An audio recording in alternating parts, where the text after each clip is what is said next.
কোন ব্র্যান্ড খাও মামা? ভিভ্রান। যেখানে ভিভ্রান এই, তোমরা কি এখানে খাড়া খাড়া দুজনে সিগারেট খেতেছো? মুখ দিয়ে ধোয়া বাইরে তো দেখো না আম্মা সিগারেট খাইতেছে। আমি সিগারেট খাচ্ছিলাম না, ওই রাজু সিগারেট খাচ্ছিল। এই সিগারেট খাস কি বলো মামা? আমি খাচ্ছিলাম মানে তুমিও তো খাচ্ছিলা। একদম। খবরদার রাজু ভাই, আব্বার দোষ দিবা না। মা, আব্বাই না রাজু ভাই সিগারেট খাইতেছে।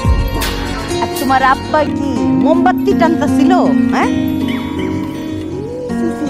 মামা ভাই না একসাথে খাড়া সিগারেট টানতেছে, লজ্জা শরম বলতে কিচ্ছু নাই। রাজু, আমি তোমার আম্মার কাছে নালিশ দিতে